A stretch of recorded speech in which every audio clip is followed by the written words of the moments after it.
Le jour même où nous avons déposé les papiers du divorce, mon mari et sa maîtresse sont allés acheter une bague de fiançailles.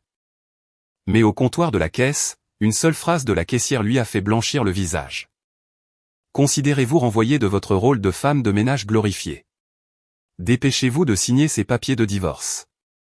Me regardant avec un sourire triomphant, mon mari a craché ces mots. Il était absolument certain qu'il allait épouser sa jeune et belle secrétaire et marcher vers un avenir brillant et doré. Mais il n'en avait aucune idée. Il n'aurait jamais imaginé que la femme qu'il avait renvoyée comme un parasite incompétent était en réalité la principale actionnaire de son entreprise et celle qui détenait le contrôle absolu de son statut social. J'étais le véritable cerveau. Et au moment où ces papiers de divorce seraient déposés, un acte de vengeance impeccable commencerait, le plongeant dans les profondeurs de l'enfer. Vous êtes renvoyé de votre poste de femme de ménage aujourd'hui. Allez, dépêchez-vous de signer votre nom sur ce décret. Ces mots cruels résonnaient dans le silence de mort de notre salon. Ce que mon mari Henri m'a tendu était une épaisse pile de documents juridiques sous une couverture bleue.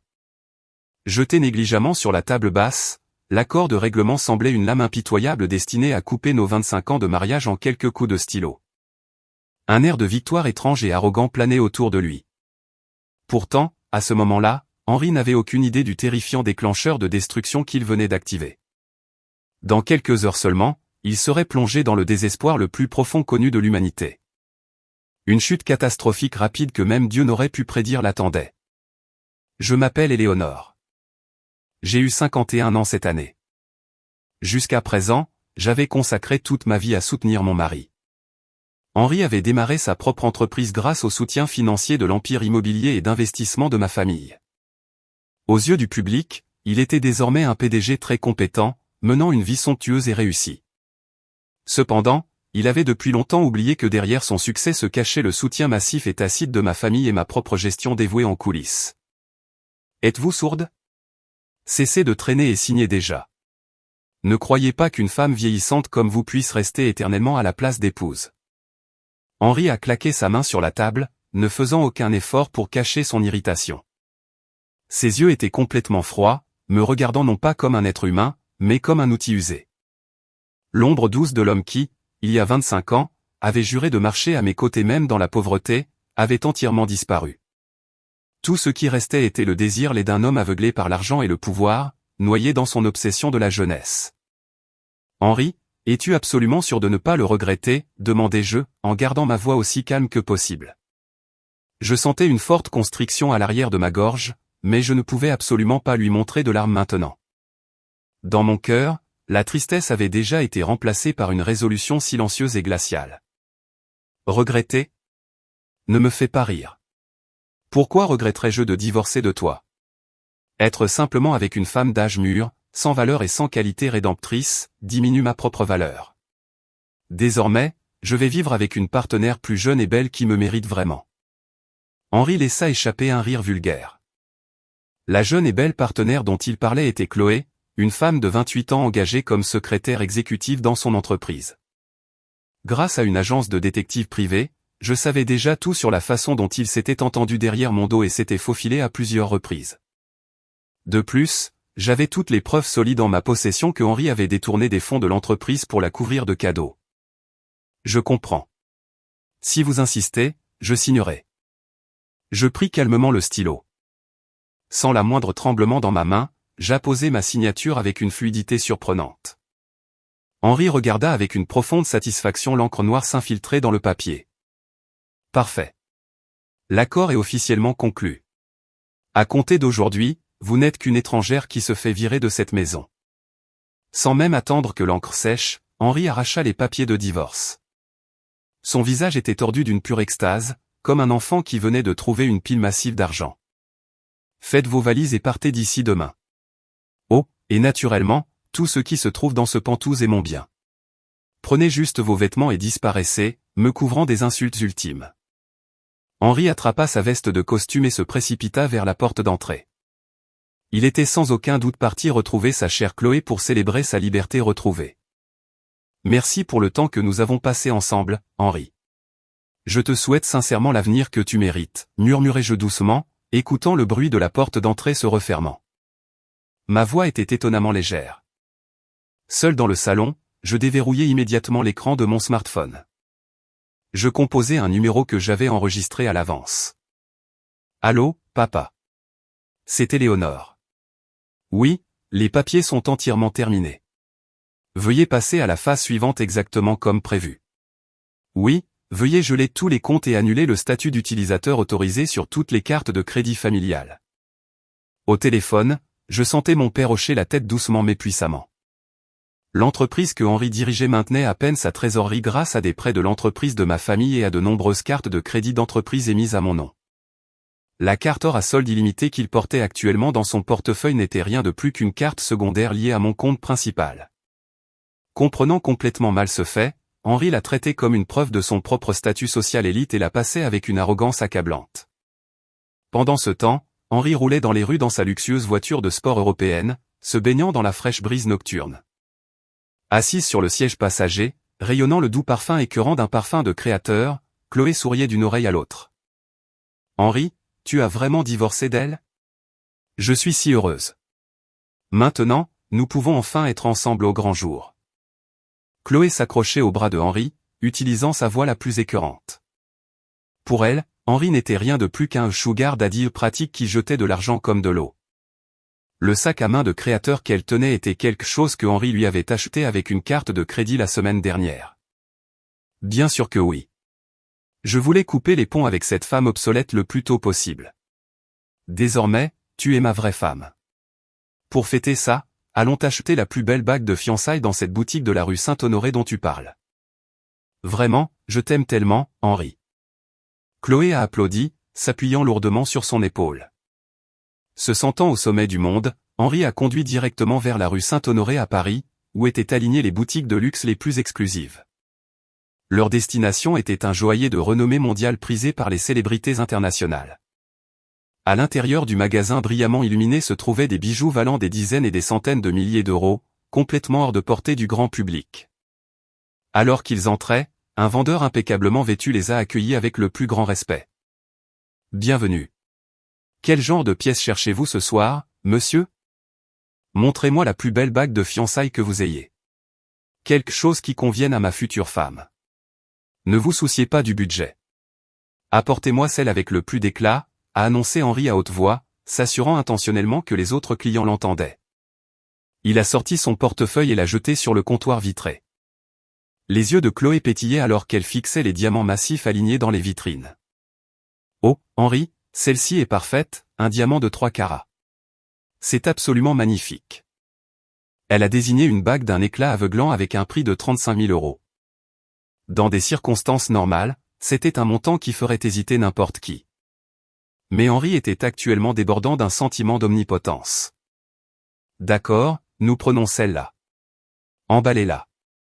Je paierai par carte. » Henri a sorti la carte or brillante de son portefeuille et l'a tendue au vendeur avec un sourire suprêmement confiant. C'était la carte secondaire émise au nom d'Éléonore, celle-là même qu'il avait utilisée d'innombrables fois pour afficher son statut. « Certainement, monsieur. Je vais traiter le paiement tout de suite.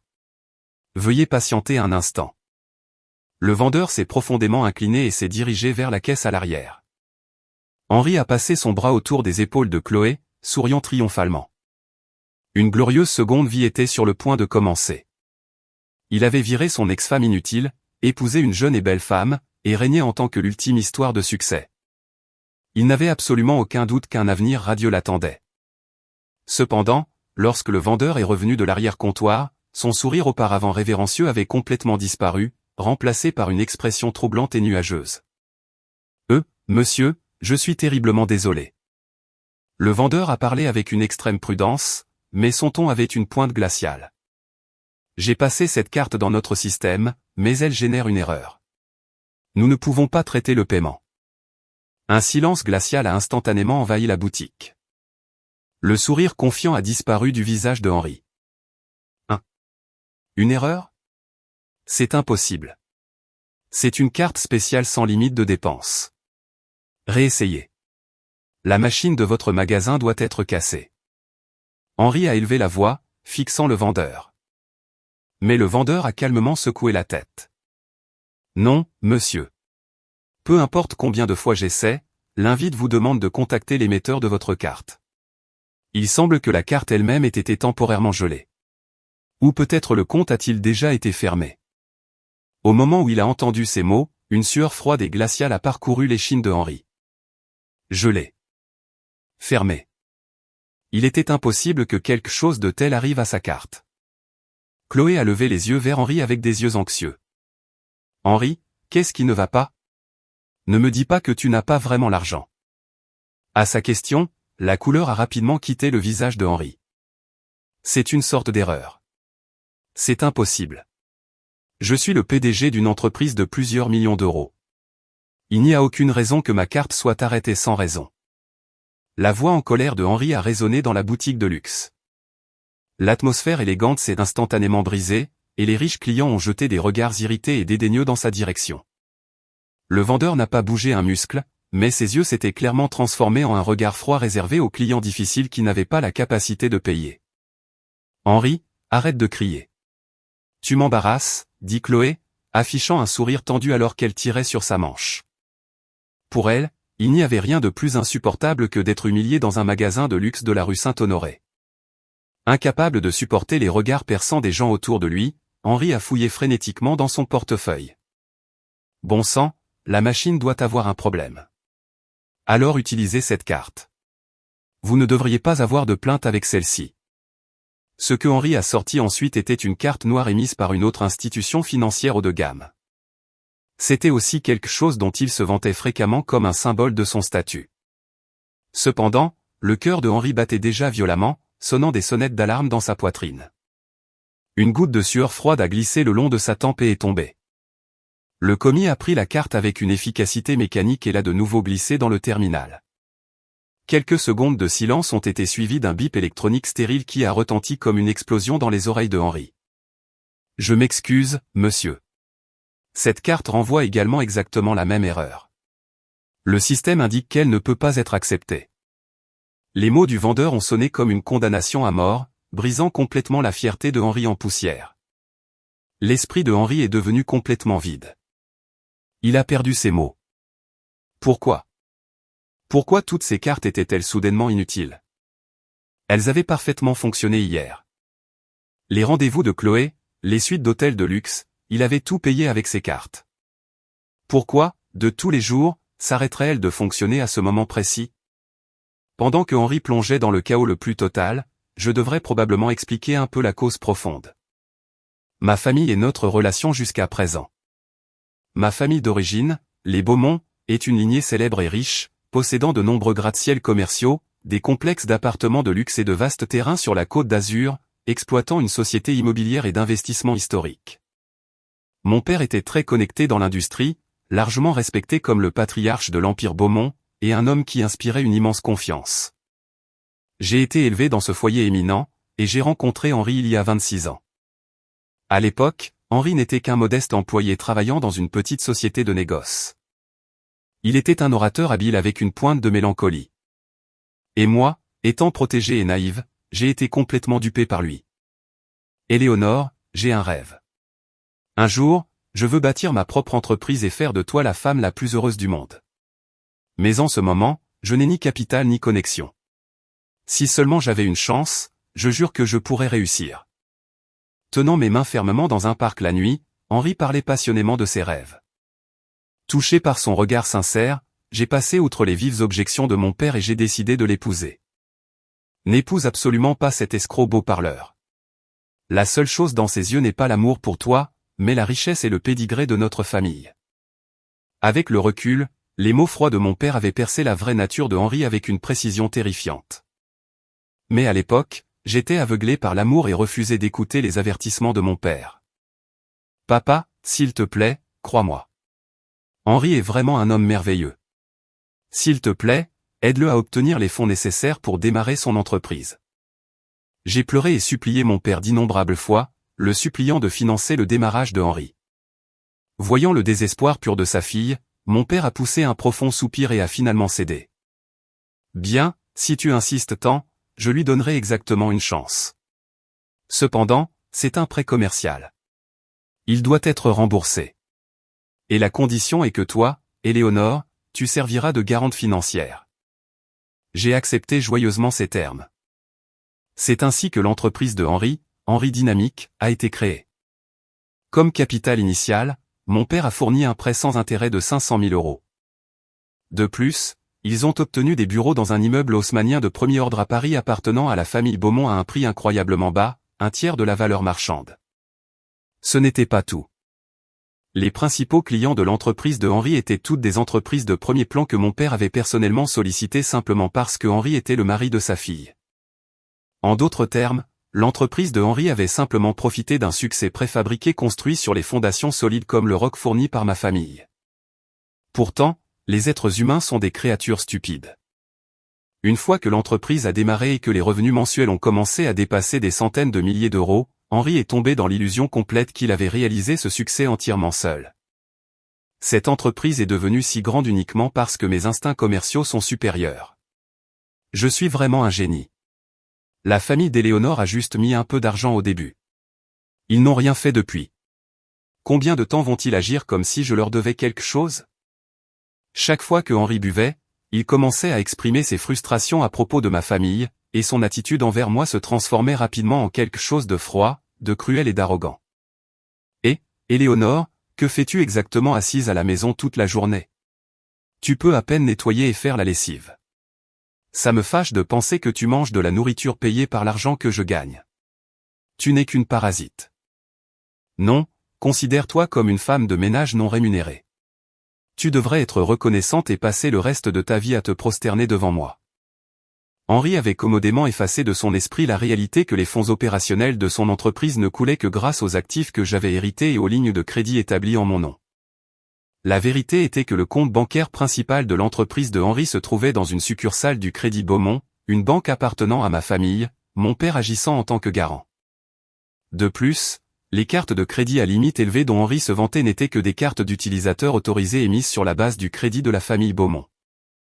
Avec Éléonore Beaumont comme titulaire de compte principal, sur la base de l'historique de crédit personnel de Henri seul, il lui aurait été absolument impossible d'obtenir des cartes or ou noires illimitées. Sans même saisir ces faits fondamentaux, Henri me soumettait à des abus psychologiques répétés. Si le dîner était même légèrement en retard, il jetait des assiettes par terre et criait « De qui pensez-vous que l'argent a acheté ces provisions ?»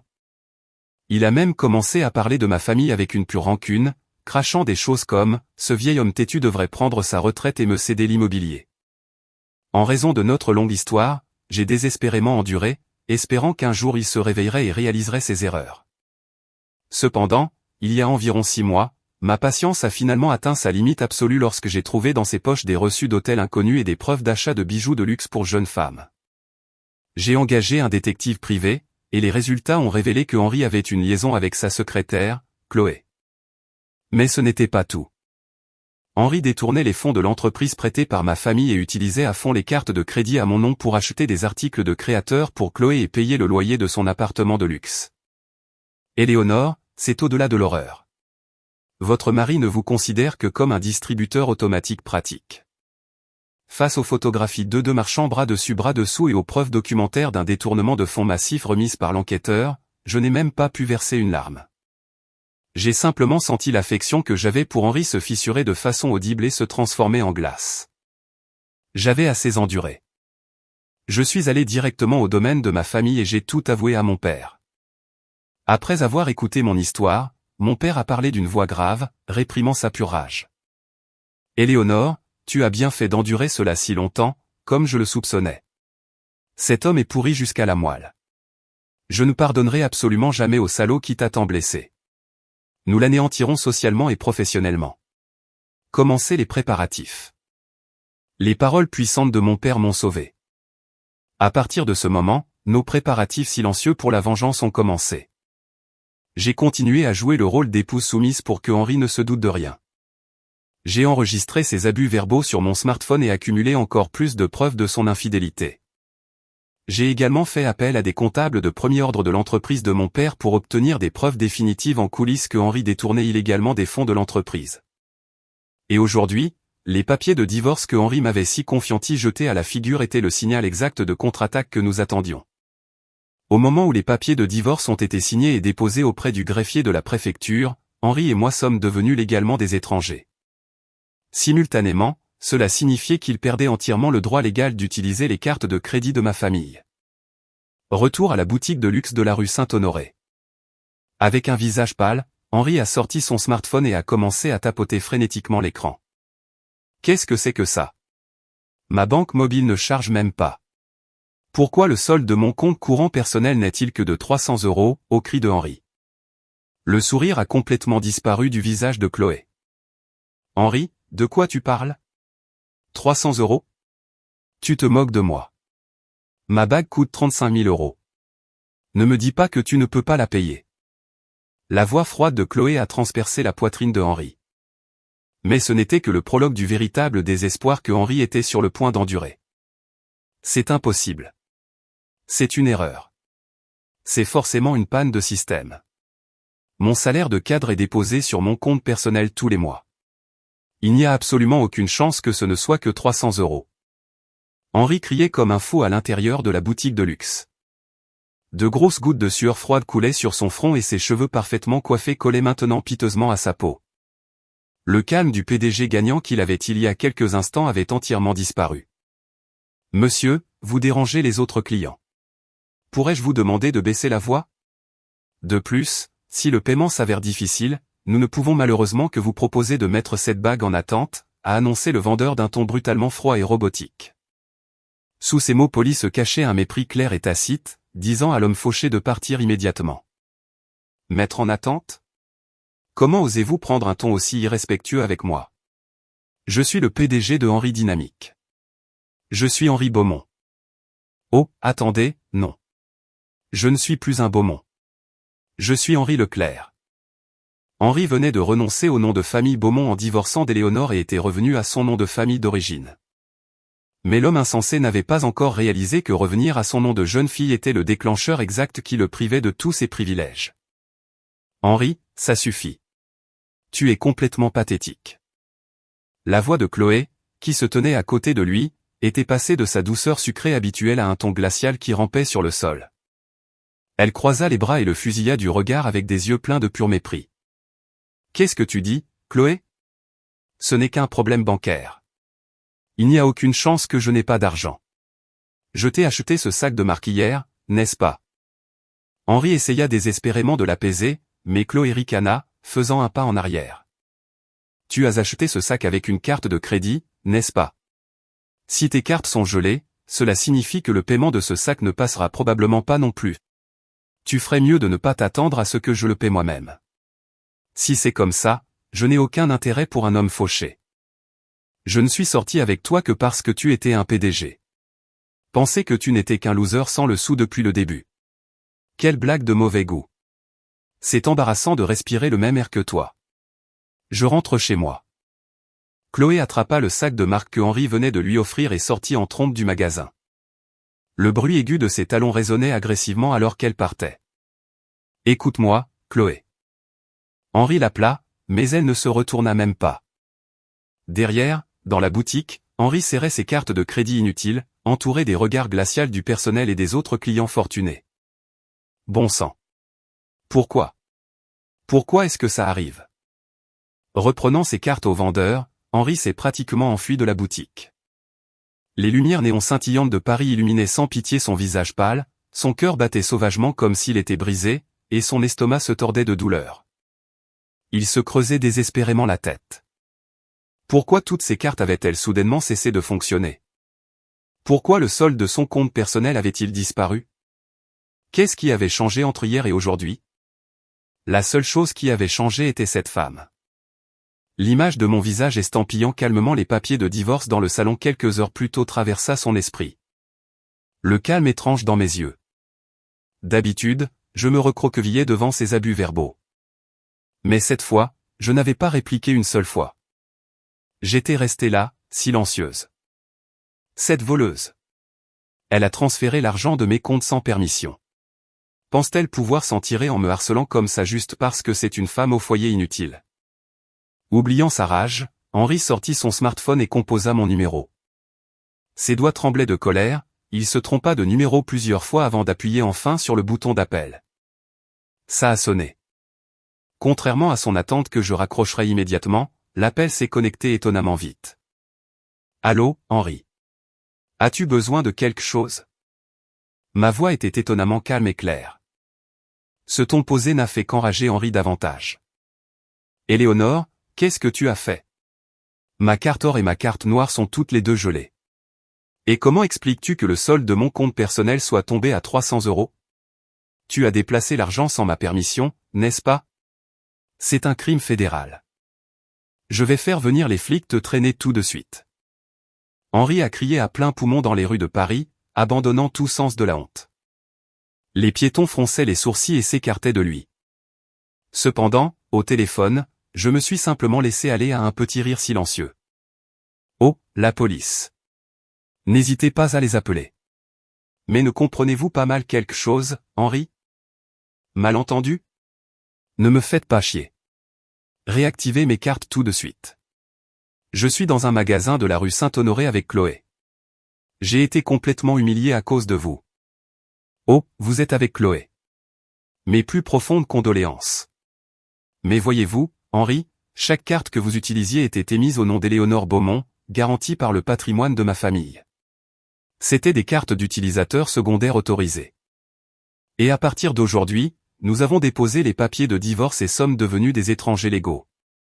Pour un étranger, continuer à utiliser mes cartes de crédit familial constitue désormais une possession illégale et est en fait un crime très réel. À mon point froid et clinique, Henri s'est étouffé avec ces mots une seconde. Cependant, son orgueil arrogant refusait de lui faire admettre sa faute. Que entendez-vous par carte familiale? Je paie les factures de ces cartes avec l'argent que je gagne de mon entreprise. Est-ce vraiment vrai? Les paiements par carte étaient en effet prélevés de votre compte d'entreprise tous les mois. Mais avez-vous oublié qui possède la banque principale de votre entreprise? C'est le Crédit Beaumont, fondé par ma famille. Et le garant financier des prêts opérationnels de votre entreprise est mon père. De plus, le compte personnel dont vous étiez si fier était en fait un compte spécial de niveau privilégié que ma famille a ouvert spécifiquement pour vous. Maintenant que le divorce est finalisé et que vous ne faites plus partie de la famille, le statut privilégié a été révoqué et les garanties financières ont naturellement été résiliées. Chacun de mes mots transperçait la poitrine de Henri comme des lames tranchantes. Suant abondamment, il a riposté désespérément. Tais-toi. Tais-toi. Tais-toi. Ne me parle pas de haut, petite fille gâtée de riche. Tu n'es qu'une femme au foyer incompétente qui a profité de l'argent que j'ai gagné. Mon entreprise a des dizaines de clients entreprises de premier ordre. Même sans vos fichues cartes de crédit, je peux rembourser les prêts de votre famille n'importe quand en utilisant les revenus que mon entreprise génère. Henri a crié sa défense de mauvais perdant. Il se répétait frénétiquement qu'il avait toujours l'entreprise qu'il avait bâtie avec ses propres compétences. Tant qu'il avait ça, il était un PDG et un gagnant. Cependant, au téléphone, j'ai poussé un profond soupir mêlé d'une profonde tristesse et de pitié. Henri, tu n'as vraiment rien vu, n'est-ce pas? Pensais que tu croyais sincèrement que cette entreprise survivait grâce à tes seules compétences. Quoi? Le gratte-ciel où se trouve ton bureau. Tu n'as pas oublié qui le possède, n'est-ce pas? Et les principaux clients avec lesquels ton entreprise traite. Sais-tu à quel genre d'audit ils seront confrontés la semaine prochaine? Oh. Audit. Une froide prémonition a de nouveau parcouru l'échine de Henri. L'immeuble d'Éléonore était en effet un bien immobilier de premier ordre appartenant à Beaumont Participation. Et le mot audit évoquait l'ombre d'une certaine fraude qu'il avait agressivement évitée. Les preuves que toi et Chloé détourniez des fonds de l'entreprise en privé et les doubles comptabilités que tu as créées pour échapper aux impôts. J'ai tout ça en ma possession. Naturellement, toutes les données ont déjà été soumises anonymement à la DGFiP et au département de conformité de vos partenaires commerciaux. Qu'est-ce que tu as dit? Henri subit un choc si violent qu'il faillit laisser tomber son téléphone. Vous devriez vous reposer ce soir. À partir de demain, les jours les plus chargés de votre vie sont sur le point de commencer. Au revoir, monsieur Henri Leclerc. Attendez, Éléonore, écoutez-moi. Les cris de Henri furent vains alors que l'appel était brusquement coupé. Les mots « appel terminé » clignotaient sans merci sur son écran. Debout sous les lumières néon éblouissantes de Paris, Henri fut laissé à trembler, entièrement seul. Ne me faites pas chier. Comment cette femme inutile ose-t-elle me parler comme ça? Elle ne fait que profiter des relations de ses parents. Elle est un siècle trop tôt pour essayer de me menacer. Dans sa rage aveugle, Henri faillit fracasser son téléphone sur le trottoir. Mais à ce moment-là, il était très discutable qu'il puisse même s'en offrir un nouveau. Maintenu à peine lucide, il remit l'appareil dans sa poche. C'est ça. Ce n'est qu'une femme au foyer protégé. Elle n'a aucune expérience du monde des affaires. Elle a grandi dans une serre gâtée par sa famille. Elle doit bluffer juste pour me faire peur. Henri se força à croire cela. Les mots « DGFiP » et « audit » n'étaient sûrement que des menaces vides pour le faire reconsidérer le divorce. Y croire était la seule façon de maintenir son esprit en lambeaux intact. Très bien, je vais retourner aux Pentouses et ramener cette femme à la réalité. Si je me contente de crier et de la dominer comme je le fais toujours, elle se recroquevillera, s'excusera et réactivera les cartes immédiatement. Henri leva la main pour héler un taxi jaune pour rentrer chez lui. Alors que le taxi approchait, il se souvint soudain qu'il n'avait que de la petite monnaie et quelques billets de 20 € dans son portefeuille. Normalement, il payait tous ses taxis avec ses cartes, mais les 2 cartes étaient inutilisables. Du centre de Paris à son Penthouse ultra luxueux dans le 16e arrondissement, le tarif dépasserait facilement l'argent qu'il avait en liquide. Bon sang, je ne peux même pas prendre un taxi. Henri laissa tomber son bras sans force. Le chauffeur de taxi qui approchait lui lança un regard suspicieux et le dépassa. Une vague d'humiliation intense parcourut tout son corps. Sans autre choix, Henri se dirigea vers le métro. Pour un homme qui avait juré de ne plus jamais prendre les transports en commun, le wagon de métro bondé de navetteurs épuisés ressemblait à un enfer absolu. Et, ne poussez pas garder vos costumes bon marché loin de moi. Henri maudit intérieurement en achetant une carte de métro avec son argent. Passer sa carte et franchir le tourniquet lui semblait une déchéance massive et dégradante. Secoué dans le train, Henri envoya plusieurs SMS à Chloé. Chloé, ce n'était qu'un problème technique. Tout sera réglé demain. Crois-moi, je ne te laisserai jamais en difficulté. Cependant, l'accusé de lecture n'est jamais apparu à côté de ses messages. En fait, il essaya de l'appeler plusieurs fois, mais ça ne sonna même pas. Ça allait directement sur la messagerie vocale. Elle a bloqué mon numéro. Henri serra les dents. Il bouillait de rage en voyant à quelle vitesse Chloé l'avait trahi, mais en même temps, son désespoir de ne pas la perdre grandissait. Pour Henri, Chloé était le trophée le plus évident, prouvant qu'il était un homme à succès capable d'obtenir une jeune femme magnifique. Tout cela est la faute d'Éléonore. Si cette femme n'était pas intervenue, Chloé n'aurait jamais douté de moi. Je ne lui pardonnerai jamais. Quand je rentrerai chez moi, je vais la détruire. Arrivé à sa station de métro, Henri se précipita. Une marche de 5 minutes le mena à l'immeuble de luxe. Le loyer du Penthouse du dernier étage était de 15 000 € par mois. C'était aussi une propriété qu'il louait avec une réduction massive via la société immobilière Beaumont. Il traversa le grand hall et monta dans l'ascenseur. Le visage reflété dans le miroir était pâle et terriblement épuisé, mais Henri ajusta sa cravate et reconstruit son expression pour celle du mari dominant et puissant. Arrivé au dernier étage, il ouvrit la lourde porte de sa maison. Elle était toujours déverrouillée. « Éléonore, où es-tu ? Sors d'ici tout de suite. » Henri rugit dès qu'il entra. Il n'y eut pas de réponse, juste un léger bruissement de quelque chose qui bougeait au fond du salon.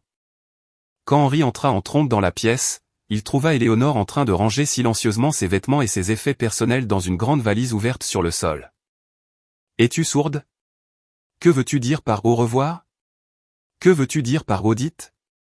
Comment oses-tu m'humilier comme ça ?»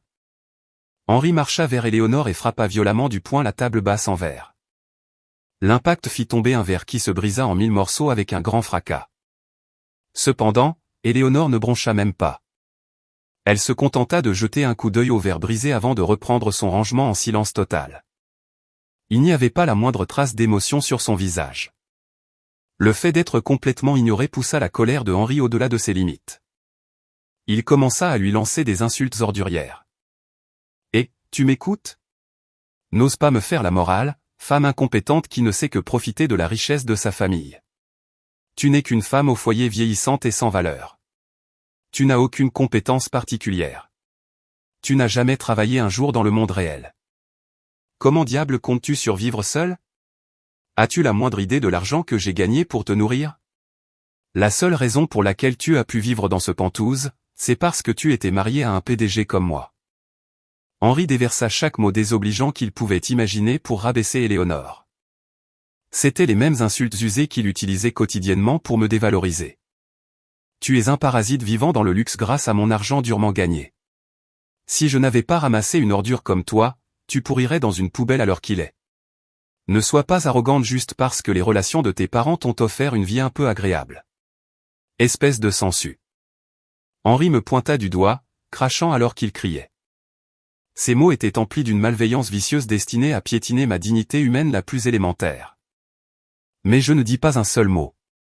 Je gardai simplement mon silence, laissant les cris de Henri passer sur moi comme un bruit statique lointain. Ce silence frappa ironiquement Henri de terreur. D'habitude, à ce stade, je pleurais et m'excuserais, en disant « Je suis désolé. J'ai eu tort. » Mais en me regardant maintenant, il n'y avait ni peur, ni colère, pas même de tristesse dans mes yeux. Il n'y avait qu'un vide absolu. Et, dis quelque chose. Penses-tu que ranger tes sacs en silence signifie que je te pardonnerai? Incline ta tête inutile et excuse-toi tout de suite. Mets-toi à genoux et implore mon pardon pour avoir gelé mes cartes. Henri me saisit l'épaule, essayant de me forcer à lui faire face. À cet instant, je déplaçai mon corps avec fluidité, esquivant froidement ses mains. Puis je le regardai droit dans les yeux pour la première fois. Mon regard était aussi glacial et silencieux que le fond de l'océan. Veuillez ne pas interrompre mon rangement. C'est la seule chose que je dis. Cette unique phrase, d'une froideur impossible, frappa Henri comme s'il avait heurté un mur invisible, le figeant sur place. Qu'est-ce que c'est que cette attitude? Tu ne comprends vraiment pas à quel point ta situation est critique en ce moment. Henri sentit une panique glaçante lui monter le long de la colonne vertébrale en me voyant l'ignorer complètement et faire mes valises. Mais pour effacer cette panique, il éleva la voix encore plus fort pour m'intimider. Écoute-moi, Éléonore. Le bail de ce Penthouse est légalement au nom de mon entreprise, ce qui signifie que tu es actuellement en violation de ma propriété privée. Si tu ne prends pas tes sacs poubelles et que tu ne pars pas, j'appellerai la police et je te ferai expulser par la force. Henri se posta sur mon chemin, m'empêchant d'atteindre ma valise. Et ce n'est pas tout. Tu penses pouvoir simplement retourner chez ton papa une fois que je t'aurai largué? Ton vieil homme est sénile. Combien de temps penses-tu qu'il pourra diriger cet empire immobilier? S'il meurt, la famille Beaumont s'effondrera instantanément. Une fois que ton filet de sécurité aura disparu, comment une femme incompétente comme toi va-t-elle survivre exactement? Tu te retrouveras sans abri dans la rue. Les mots de Henri étaient une malédiction méprisable destinée à saper lentement ma santé mentale. Il savait que j'accordais une valeur inestimable à ma famille. Et il était convaincu qu'en les attaquant, il me forcerait à me soumettre. Tu as toujours été comme ça, caché derrière l'ombre de ton père, incapable de prendre une seule décision par toi-même. Même lorsque nous nous sommes mariés, tu as prétendu le défier, mais au final, tu as juste utilisé son argent pour construire mon entreprise. Tu n'as aucune valeur par toi-même. Tu n'es qu'une poupée vide portant le nom de Beaumont. Henri tenta de nier complètement toute ma vie pour me coincer mentalement. L'air du salon était tendu. Les éclats de verre brisés reflétaient la lumière, brillant étrangement comme pour signifier que notre relation ne pourrait jamais être réparée.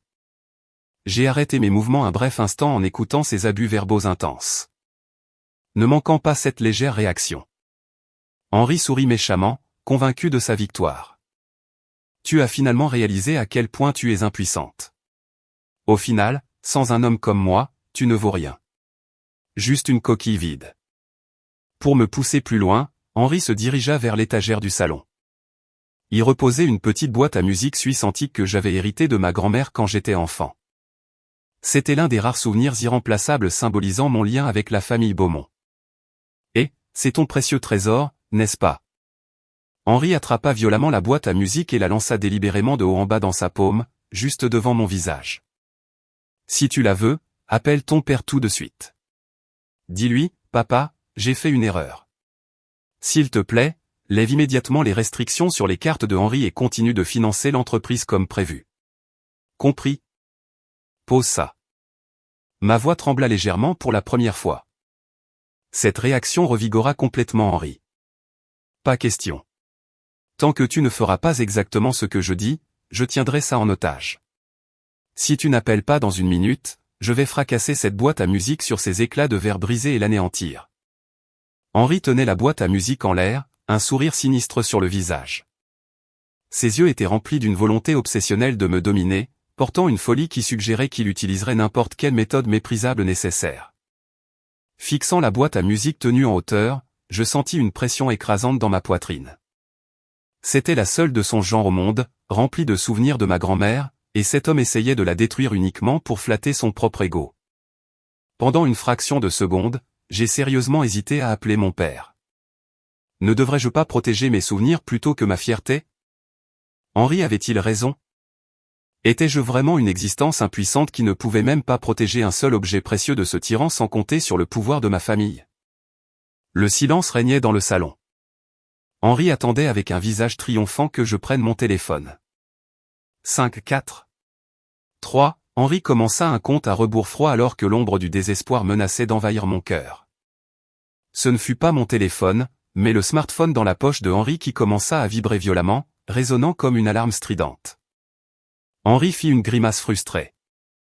Gardant la boîte à musique levée d'une main, il sortit son téléphone de l'autre. Au moment où il vit le nom sur l'écran, son expression suffisante disparut à nouveau. Pourquoi à cette heure-ci? Le nom affiché était celui du vice-président des finances de son entreprise, son bras droit qui supervisait toute la comptabilité et les opérations quotidiennes. Qu'est-ce que tu veux à cette heure tardive? Henri aboya au téléphone, ne parvenant pas à cacher son irritation, tenant toujours la boîte à musique dans son autre main. Mais la voix du VP qui sortait du combiné était inhabituellement frénétique et tremblante. Henri, c'est un désastre. Venez au bureau tout de suite. En fait, il sera peut-être trop tard même si vous venez. Mais quelque chose d'incroyable est en train de se passer. Calmez-vous. Que s'est-il passé? Un crash système? Non. Des équipes d'auditeurs du Crédit Beaumont et des agents de la DGFiP viennent de perquisitionner notre étage en même temps. À l'instant même, tous nos ordinateurs de bureau et nos dossiers financiers sont mis en carton et confisqués. Qu'est-ce que tu as dit? Un choc glacial transperça le crâne de Henri. La boîte à musique faillit lui échapper des mains. Il la claqua frénétiquement sur la table et serra son téléphone à deux mains. Pourquoi diable la DGFiP nous perquisitionne-t-elle? Je vous ai laissé toute la gestion des registres, Henri. L'existence de nos doubles comptabilités a été complètement divulguée à l'extérieur. Et ce n'est pas tout. Des fichiers de données détaillés contenant chaque reçu prouvant que vous avez détourné des fonds de l'entreprise pour acheter des cadeaux à Chloé et payer vos divertissements personnels ont été envoyés directement à la DGFiP. Impossible. Les seules personnes qui connaissaient ces données, c'était moi, vous et Chloé. D'où a-t-il fui? De grosses perles de sueur perlaient sur le front de Henri. Son cœur battait si fort qu'il avait l'impression qu'il allait exploser. Il eut le vertige et sa vision se déforma. Au téléphone, le vice-président continua d'une voix au bord des larmes. Et il y a plus, Henri. Nous venons de recevoir un avis juridique formel des avocats représentant notre principal actionnaire, Beaumont Participation, citant des loyers impayés. Ils exigent notre expulsion immédiate de l'immeuble.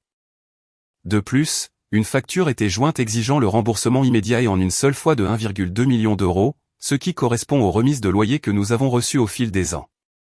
1,2 million d'euros. L'entreprise n'a pas ce genre de liquidité. Et pourquoi diable Beaumont Participation fait-elle soudainement cela? C'est la famille d'Éléonore.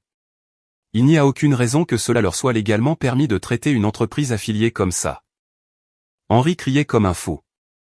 Mais les mots qui sont revenus du vice-président ont renversé le fondement même de la vision du monde de Henri. Henri, tu ne savais vraiment rien? Beaumont Participation possède 70% des actions de Henri Dynamique.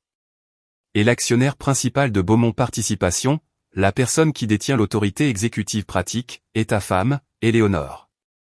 Quoi? Henri perdit sa voix. Son cerveau ne put immédiatement traiter le sens des mots. De quoi diable parlez-vous? Éléonore n'est qu'une femme au foyer sans titre d'entreprise. Il est impossible qu'une femme comme ça contrôle Beaumont Participation. Vous vous trompez. Éléonore est la PDG de Beaumont Participation. Elle gère toutes leurs opérations en coulisses depuis des années pour prendre la relève après son père. Les actions de votre entreprise ont également été rachetées dans le cadre du portefeuille d'actifs privés d'Éléonore. En d'autres termes, vous n'étiez rien de plus qu'un PDG fantoche engagé, placé sur un trône à l'intérieur d'une serre confortable qu'Éléonore a construite pour vous. Le cri désespéré du vice-président résonna dans le salon mort et silencieux via le haut-parleur du téléphone. Henri leva lentement la tête. Debout là se trouvait la femme qu'il avait regardée comme de la poubelle quelques minutes auparavant, la traitant de femme au foyer incompétente. Je me tenais tranquillement au centre du salon en désordre. Ma posture était parfaitement droite, rayonnant une élégance écrasante. Il ne restait plus aucune trace de la femme au foyer ordinaire qui avait silencieusement enduré les abus de Henri. Je fis des pas lents et mesurés et me tins juste devant lui. Puis je commençai à révéler mon véritable secret d'une voix calme et glaciale. Vous avez l'air de ne pas y croire, Henri. Je fixai le smartphone qu'il tenait. Vous vous êtes convaincu que j'étais une femme sans éducation, incompétente. Ce n'était rien d'autre que votre propre illusion pratique. J'ai obtenu mon diplôme avec mention de HEC Paris et j'ai un MBA. Pour reprendre l'entreprise de mon père, j'ai été formé de manière approfondie aux opérations pratiques des transactions immobilières et de l'audit d'entreprise depuis mes 20 ans. Qu'est-ce que tu as dit? Une voix sèche et rauque s'échappa de la bouche de Henri. Quand tu as dit que tu voulais créer une entreprise, mon père a tout de suite vu ta vraie nature. Alors, il m'a dit, laisse cet homme nager et observe ses vraies couleurs. Je voulais soutenir tes rêves. Alors, j'ai délibérément caché mes antécédents et j'ai joué le rôle d'une femme au foyer soumise qui restait un pas en arrière juste pour te donner confiance, afin de ne pas blesser ton orgueil fragile. Mes mots tranchèrent la vanité fragile de Henri comme un couteau affûté. Mais au moment où tu as réussi, tu as halluciné que tu avais tout accompli par toi-même et tu as commencé à me regarder de haut. J'aurais pu endurer cela. Mais quand tu as commencé à détourner des fonds de l'entreprise pour tromper avec Chloé et franchir la ligne de l'évasion fiscale criminelle, c'est là que j'ai pris ma décision. En tant que cadre et en tant qu'être humain, tu n'as plus aucune valeur à garder. Arrête, Éléonore. C'est un mensonge, n'est-ce pas? Il est impossible que tu possèdes les actions de mon entreprise. Les genoux de Henri s'entrechoquèrent violemment alors qu'il reculait pas à pas. Si tu penses que c'est un mensonge, tu peux aller vérifier le registre des sociétés à la préfecture demain. Je possède ton entreprise et je possède l'immeuble où se trouve ton bureau. Ce statut social dont tu étais si fier n'était qu'une illusion que je t'ai gracieusement prêtée. Je tendis la main et repris doucement mais fermement la boîte à musique de la table. Aviez-vous toujours l'intention de prendre en otage mes précieux souvenirs, monsieur Leclerc? À mes mots, Henri perdit entièrement la capacité de parler. Il ne pouvait que rester figé, le visage d'une pâleur mortelle. Dans le salon silencieux, le téléphone de Henri vibra de nouveau, sonnant comme une cloche sinistre, annonçant sa ruine. L'écran affichait le nom du directeur exécutif d'une entreprise du CAC 40, le plus gros client absolu de son entreprise. Tremblant de pure terreur, Henri appuya sur le bouton de réponse. Allô? Allô, directeur. C'est un plaisir de vous parler. C'est Henri. C'est Henri. Henri tenta désespérément de faire en sorte que sa voix sonne joyeuse. Cependant, la voix qui sortait du combiné était plus froide que la glace. Henri, est-il vrai que la DGFiP a perquisitionné vos bureaux ce soir? Eh bien, il y a eu une sorte de malentendu et nous vérifions actuellement les faits. Épargnez les excuses. Nous avons déjà reçu des informations confirmées concernant votre comptabilité frauduleuse. De plus, nous sommes au courant de votre détournement personnel de fonds de l'entreprise, y compris le fait de transférer de l'argent à votre maîtresse. Quoi? Qui vous a raconté de si ridicules mensonges? Que ce soit un mensonge ou non sera évident une fois que la DGFiP et les auditeurs auront terminé. Notre entreprise privilégie la conformité avant tout. Nous ne pouvons absolument pas continuer à faire affaire avec une entreprise abritant des responsabilités pénales aussi massives. Directeur, veuillez patienter. Notre relation commerciale s'étend sur plus de 10 ans. Cette relation de 10 ans n'existait que grâce à la confiance que nous placions dans le président Beaumont et sa fille Éléonore.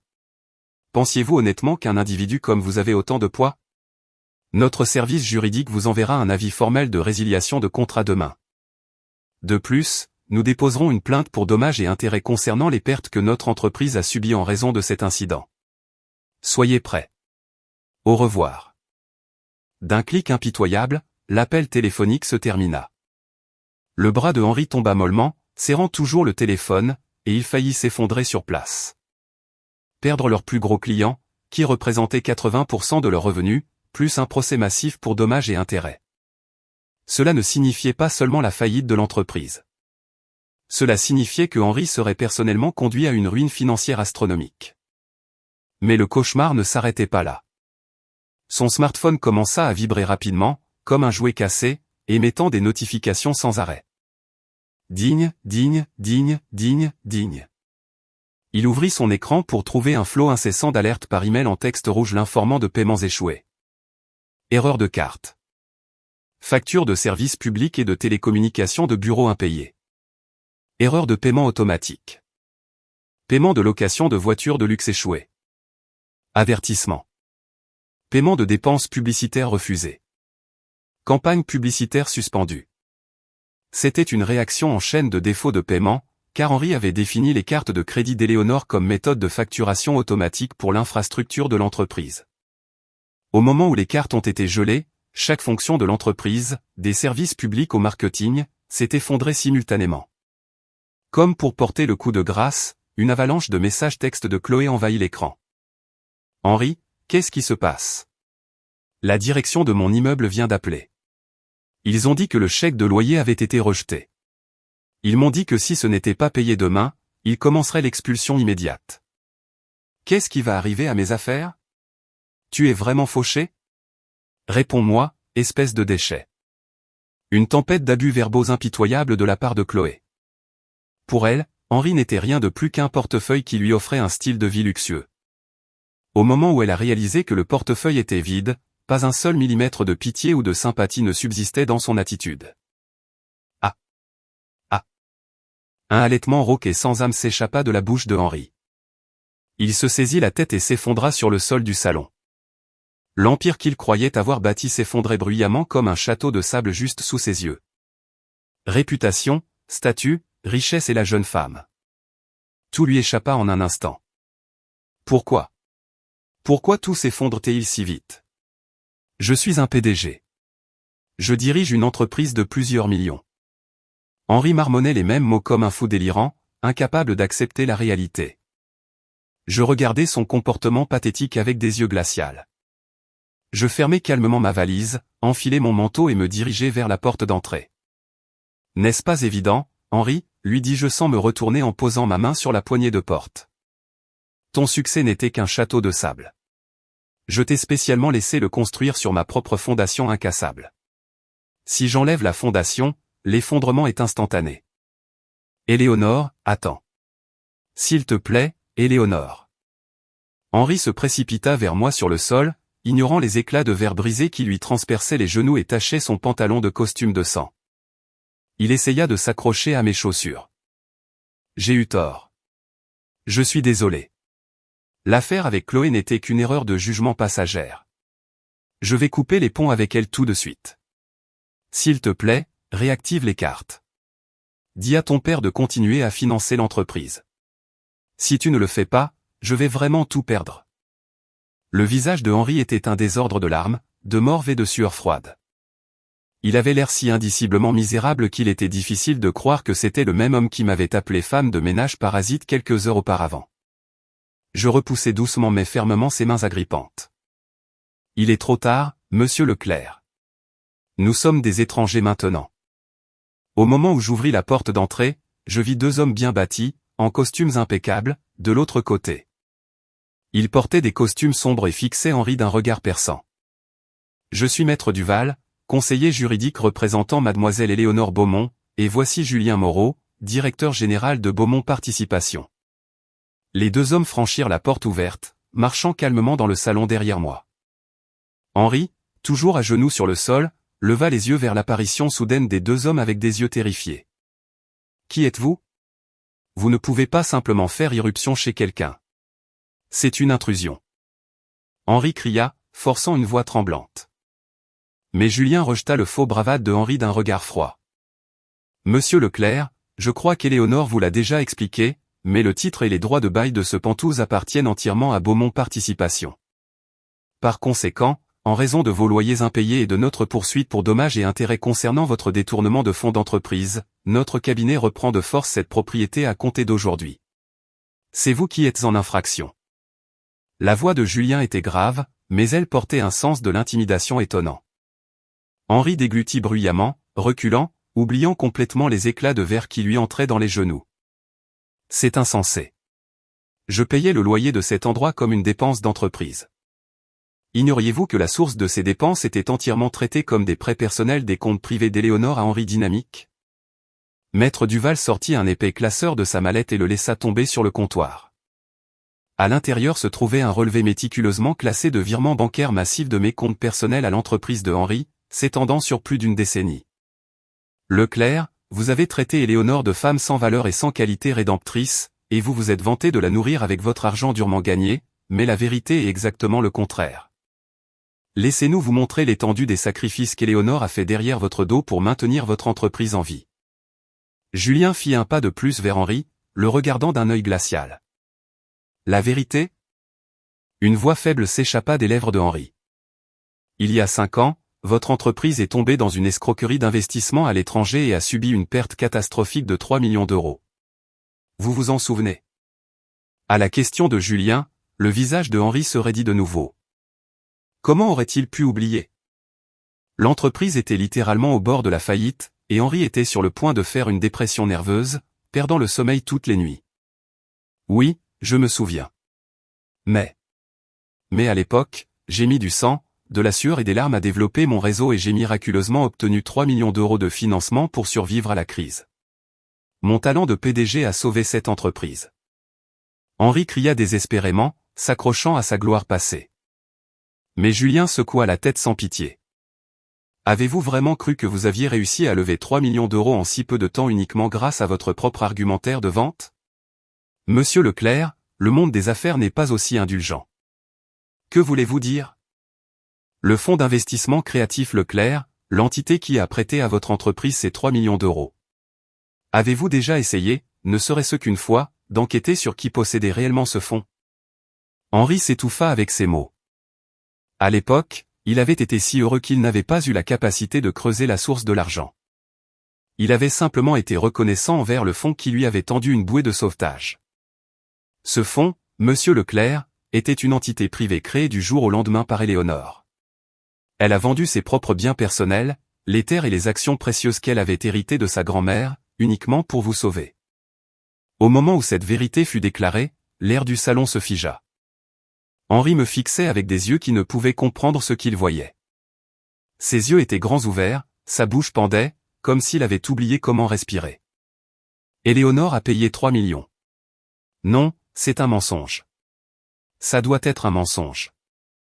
Ce n'est pas un mensonge. Maître Duval sortit le contrat de prêt d'il y a 5 ans de la pile de documents et le poussa devant le visage de Henri, clairement signé et notarié. Sous le nom du créancier figurait Éléonore Beaumont. Éléonore a plaidé auprès du président Beaumont.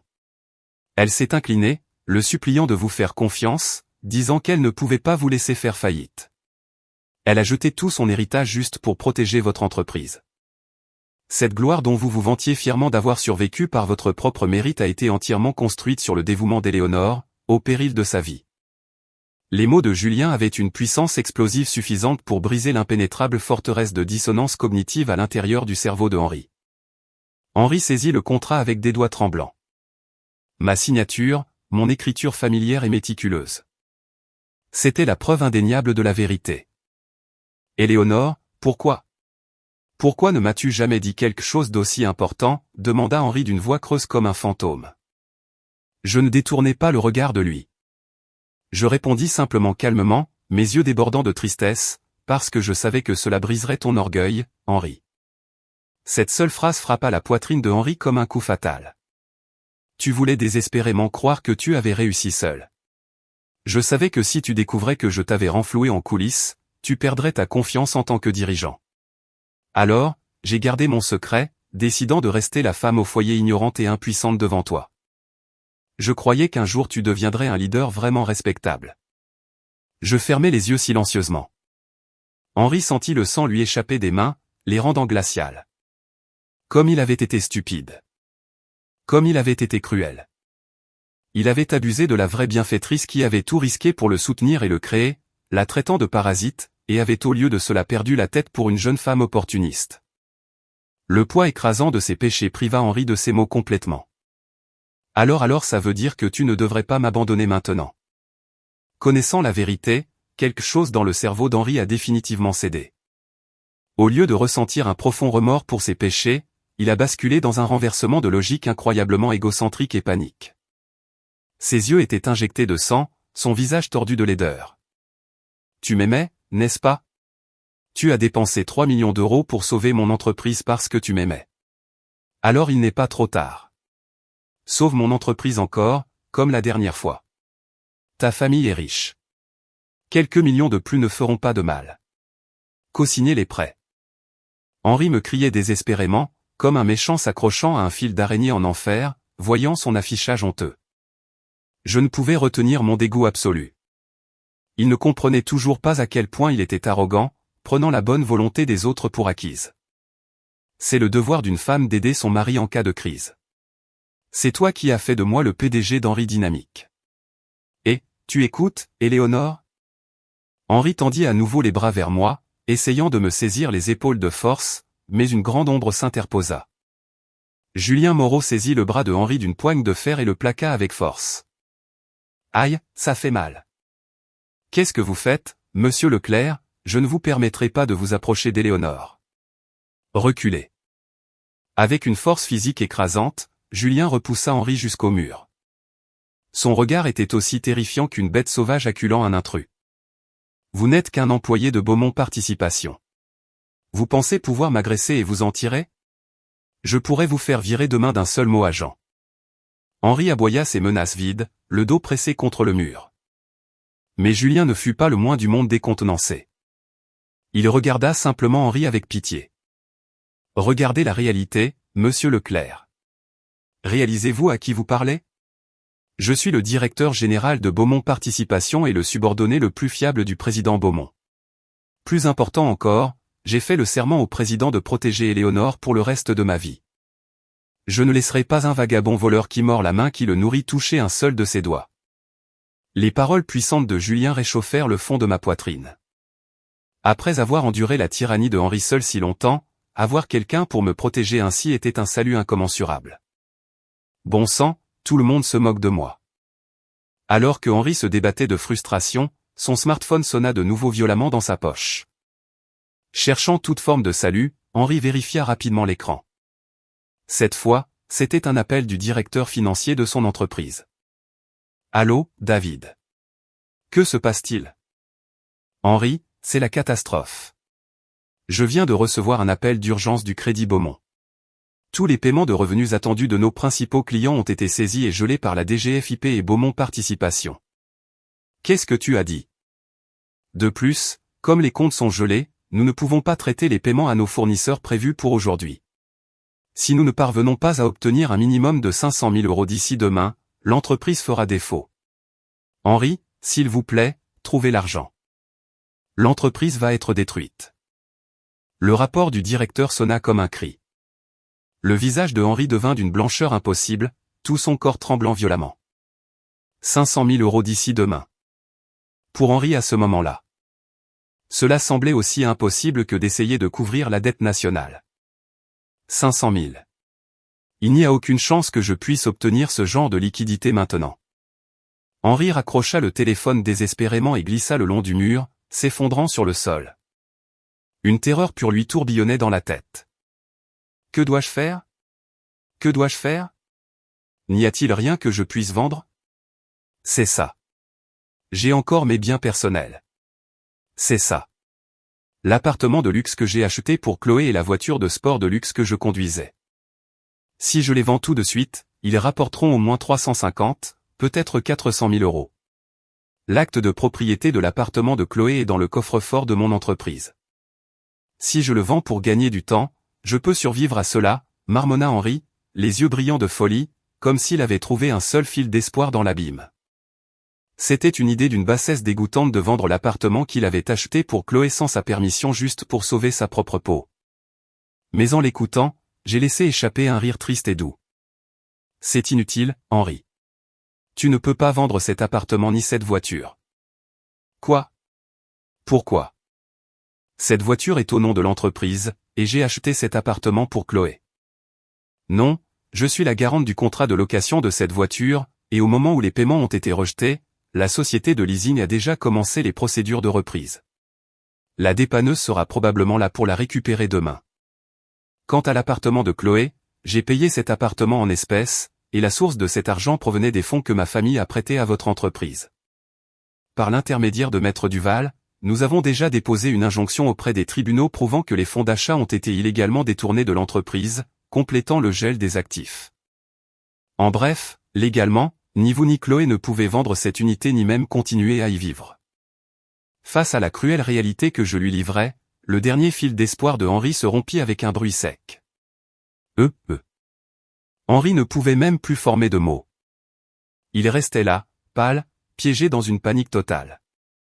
Tout était toujours dans la paume d'Éléonore? Un son comme du sable sec s'échappa de sa bouche. Il tomba en avant, les deux mains sur le sol du salon.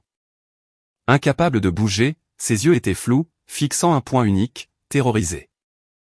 Il était enfin face à un monstre écrasant, massif et impitoyable nommé la vérité. Tout ce dont il avait été si fier dans sa vie, les clients du CAC 40, les cartes or illimitées, le titre de PDG multimillionnaire, rien de tout cela n'était dû au fait que Henri Leclerc était exceptionnel. Tout cela n'était qu'un ensemble d'ailes empruntées que ma famille lui avait accordées, uniquement sur la base du crédit d'être le mari d'Éléonore. Henri avait pris ses ailes pour les siennes, et pire que tout, il avait continuellement piétiné et insulté la femme même qui les lui avait données. Comprenez-vous maintenant, monsieur Leclerc? Maître Duval a repoussé ses lunettes et a parlé d'un ton clinique. Vous avez signé les papiers du divorce, le déclencheur de votre propre destruction, à exactement 17 heures aujourd'hui. Ils ont été officiellement déposés auprès du greffier de la préfecture à 17h30.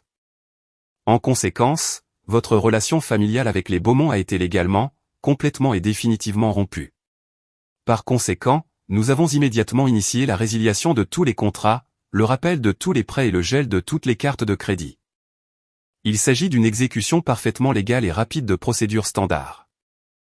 Les mots de Maître Duval serraient physiquement le cœur de Henri, résonnant froidement à ses oreilles. De plus, nous devrions saisir cette occasion pour expliquer à quel point la vérité que vous croyez était déformée. Maître Duval sortit un autre dossier séparé de sa mallette et le posa sur le comptoir. À l'intérieur se trouvait un rapport d'enquête détaillé sur Chloé. Concernant Chloé, la femme que vous avez appelée une belle partenaire qui me mérite vraiment, et sur qui vous avez dépensé des fonds de l'entreprise. Chloé? Qu'en est-il de Chloé? Henri regarda Maître Duval de sa position sur le sol.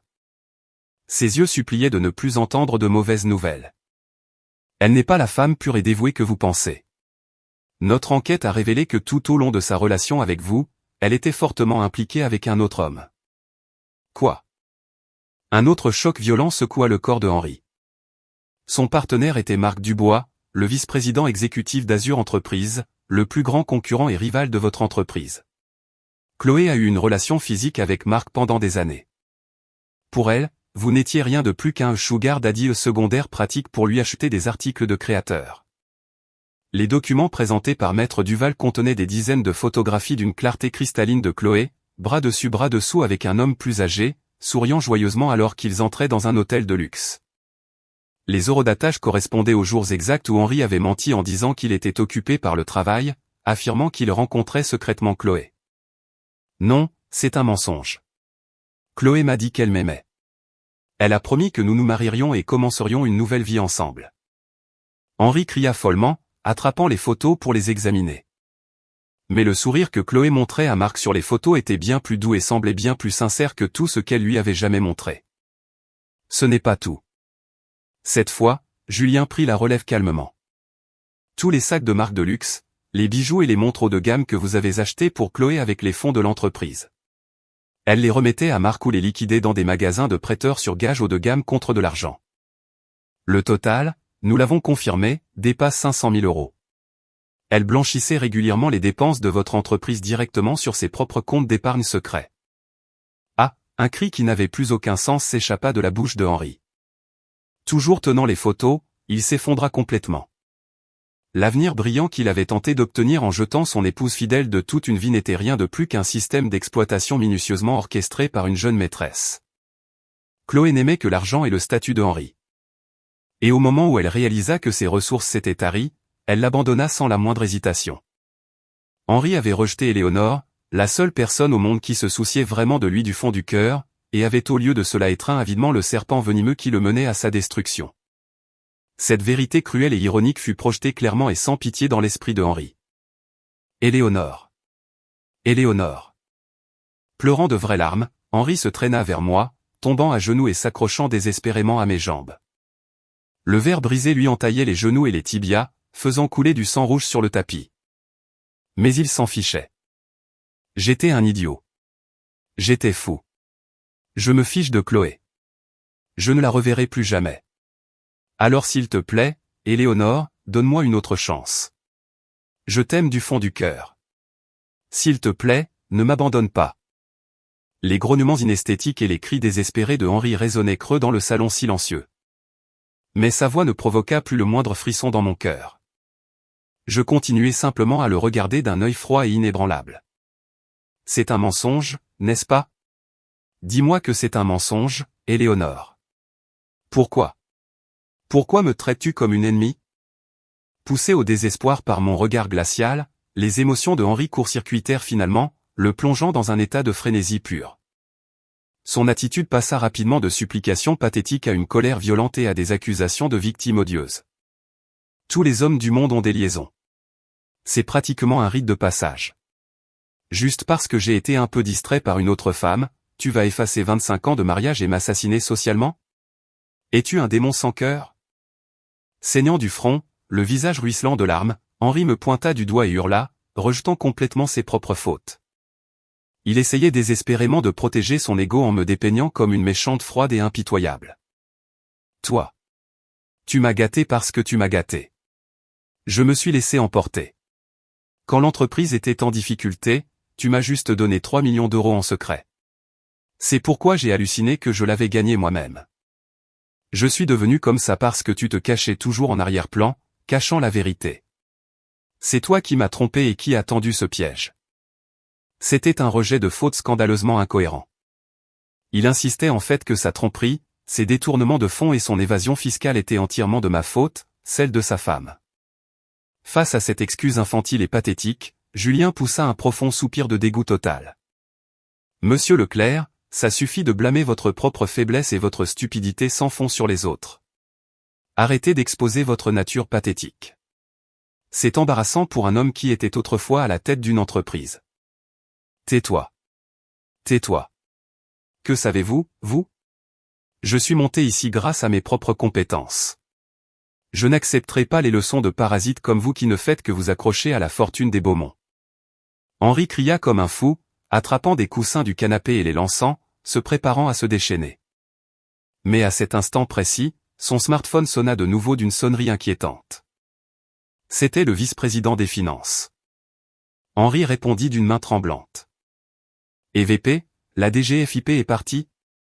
Qu'est-il arrivé à l'entreprise? Henri, c'est fini. La police judiciaire vient de me contacter. Ils ont émis des demandes de reddition volontaire pour vous et moi pour demain matin 9h. Demande de reddition? Pourquoi? Pourquoi dois-je aller à la police judiciaire? Une terreur glaciale sans précédent parcourut la colonne vertébrale de Henri. Au téléphone, le vice-président parlait d'une voix sèche et complètement défaite. Les accusations sont fraude d'entreprise, détournement de fonds et manquement aux obligations fiduciaires. Vous avez utilisé les fonds d'exploitation de l'entreprise pour payer le loyer de Chloé et des articles de marque. Cela a été officiellement signalé à la police judiciaire comme une grave rupture de confiance envers l'actionnaire principal, Beaumont Participation. En d'autres termes, Éléonore. Henri, nous pourrions être arrêtés. Fraude d'entreprise. Détournement de fonds. J'ai juste utilisé l'argent de ma propre entreprise. Comment est-ce un détournement de fonds? Comment est-ce une rupture de confiance? Maître Duval coupa froidement le cri de Henri. Monsieur Leclerc, je crois que je l'ai répété plusieurs fois. Beaumont Participation détient 70% de Henri Dynamique. Les fonds de l'entreprise ne sont pas votre portefeuille personnel. dépenser des centaines de milliers d'euros d'argent de l'entreprise pour des divertissements personnels et des cadeaux pour une maîtresse sans l'approbation des actionnaires est, légalement parlant, un cas d'école de détournement de fonds d'entreprise et de manquement fiduciaire. Éléonore a déjà soumis toutes les preuves à la division des crimes en col blanc de la police judiciaire. Maître Duval exposa les faits froidement et sans pitié. Demain matin à 9 h, vous ne vous rendrez pas à votre bureau de direction, mais à une salle d'interrogatoire de la police judiciaire, et l'endroit où vous irez ensuite ne sera pas un Penthouse, mais une cellule de prison froide. Non. Non. Je refuse absolument d'aller en prison. Je suis une victime. Chloé m'a trompé. Éléonore, s'il te plaît, retire les accusations. Si tu retires les accusations, ils ne m'arrêteront pas, n'est-ce pas? Je t'en supplie, Éléonore. Sauve-moi. Henri essaya de se jeter sur moi comme un fou. Son visage était tordu de terreur et de confusion, sa dignité humaine entièrement anéantie. Reculez, monsieur Leclerc. Julien saisit de nouveau le corps de Henri, le plaquant sans effort. Henri tenta de se débattre, mais face à la force écrasante de Julien, il ne put que se tordre impuissant sur le sol. Lâche-moi. Lâche-moi. Je suis le PDG. Que ai-je fait de mal? Tout le monde m'a piégé. Éléonore, c'est un piège que tu as orchestré. Henri continua de crier, me regardant d'un visage couvert de larmes et de morve, aplati sur le sol. Je le regardais simplement avec des yeux pleins de pitié. La punition qu'il allait recevoir ne faisait que commencer. Il apprendrait bientôt la gravité de ses péchés et la douleur des personnes qu'il avait blessées. Enfermé dans une cellule glaciale. Tu savais tout depuis le début, n'est-ce pas, marmonna Henri d'une voix rauque, plaquée sous Julien. Épuisé par ses débats, toute énergie quitta son corps. Il gisait étendu sur le sol, haletant lourdement. Oui, Henri, je savais. Je savais exactement ce que tu complotais en coulisses et comment tu prévoyais d'exécuter une OPA hostile sur l'empire de ma famille. J'avais une compréhension complète de tout ce stratagème depuis 3 ans. Traçant doucement la boîte à musique antique sur la table, je commençais tranquillement à révéler la dernière et ultime vérité à Henri. Il y a 3 ans, tu as planifié de trahir Beaumont Participation et de la racheter. La personne avec qui tu conspirais secrètement était Marc Dubois, le vice-président exécutif du plus grand rival de ma famille, Azur Entreprises. Au moment où ce nom quitta mes lèvres, le corps de Henri tressaillit violemment. Pourquoi connais-tu ce nom? Mon alliance avec Marc était censée être top secrète. Ne me fais pas rire. Les projets confidentiels concernant l'OPA hostile sur Beaumont Participation que tu t'apprêtais à échanger avec Azur et les emails prouvant que tu divulguais nos données internes d'acquisition de terre à Marc au moment où tu as appuyé sur envoyer sur l'ordinateur de ton entreprise. Tout cela a été acheminé directement sur mon bureau via nos audits de sécurité informatique. Henri fut si stupéfait qu'il perdit la capacité de parler, me regardant avec des yeux grands ouverts et horrifiés. Tu avais cette douce fantaisie qu'une fois mon père à la retraite, tu laisserais Azur racheter les actions de Beaumont Participation, et en échange, tu serais installé comme le nouveau PDG de l'entité fusionnée. Tu croyais sincèrement que tant que tu me garderais enfermé à la maison comme une femme au foyer incompétente, tu pourrais voler tout l'héritage de ma famille sans que personne ne s'en aperçoive. Je souris froidement. Mais tu étais vraiment un imbécile, Henri. Pourquoi un homme comme Marc Dubois reconnaîtrait-il jamais sincèrement un gars comme toi comme un partenaire commercial égal? Le plan de Marc a toujours été de t'utiliser pour extraire les données internes des Beaumont. Et une fois que tu n'aurais plus été utile, il allait t'écraser, toi et ton entreprise. Et l'assassin que Marc a envoyé dans ta vie pour y parvenir était ta secrétaire Chloé? Quoi? Chloé était l'espionne de Marc. Une voix creuse s'échappa des lèvres de Henri. Exactement. Chloé a rejoint votre entreprise dès le début sur ordre de Marc. Sa mission était de vous séduire, de commencer une liaison et de vous forcer à vider les fonds de l'entreprise, vous ruinant financièrement, tout en obtenant des preuves concrètes de votre fraude comptable. Marc collectait des munitions pour vous faire chanter et vous forcer à transférer vos actions Beaumont. Dans la tête de Henri, toutes les pièces s'emboîtèrent à une vitesse terrifiante. Comment Chloé s'était toujours intéressée de manière anormale aux finances de l'entreprise. Comment elle disait, je vais organiser vos dossiers, Henri. Fréquemment affourée dans le coffre-fort et les registres de l'entreprise. Et comment elle utilisait constamment sa douce voix pour lui demander des informations d'initié sur les transactions immobilières des Beaumont. Rien de tout cela n'était une douce conversation sur l'oreiller. C'était un impitoyable espionnage d'entreprise destiné à l'assassiner socialement. Elle ne m'a pas seulement trompé. Elle était un piège conçu pour me détruire dès le début. Henri fut frappé d'une vague d'humiliation et de désespoir si violente qu'il voulut se fracasser la tête contre le sol. La femme qu'il croyait être sa destinée, la femme pour laquelle il avait tout jeté pour l'aimer, n'était rien de plus qu'un serpent magnifique et venimeux déchaîné par Azur Entreprise.